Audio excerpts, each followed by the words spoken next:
na malinis. So yun po, kasi kapag po ganito, kailangan resourceful tayo. Ang gagawin po natin, bawat... Ay, bakal. Para mas maganda. So ganun Yung kamay, ma'am. yung kamay, di ba? Ma'am, So katulad po nito, ito po ay gamit lang sa mga tela na sira. So ang gagawin din po natin, yung kapag po may injury, dapat po hindi natin magagalaw yung affected area. The more na magalaw po natin, nagkakos po yun ng malalang damage sa kanila. Okay? So ito po. So ang daan po niyan. Sa muna to, ang pilay niyan. saka may papila niya, ma'am.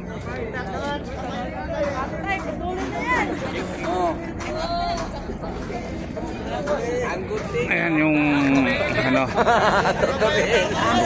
Ragos, tutuloy ka na. Disgrasya ka, Ragos. Yung tama niyan sa kamay. Nung maliit ka pa kasi, hindi ka pa nagpatuloy. Sabay at sama. Nakakalaw ah. Kaliwa. Nakakalaw yung ulo ni Ragos. Inuhuminga si Ragos. Tayo na, tumayo na. Tumayo na. Ano yung Ragos mo tayo? Ay, kamay mo.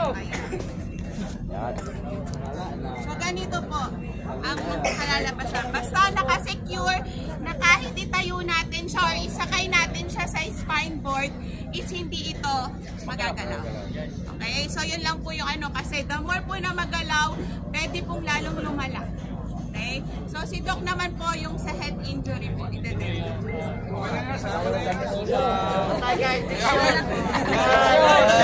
Tara pa rin.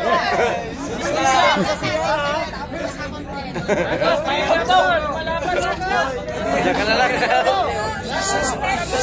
Makinig po na, makinig po. So para sa head injury, kagaya na sinabi ni Nurse Jo kanina, syempre kailangan i-control natin yung bleeding. Kailangan malinis po na bimpo. Kung meron po tayo or kahit damit man lang, mapindot man natin yung sugat or yung bleeding. Sa ulo. Talian. Nandito. Ayan.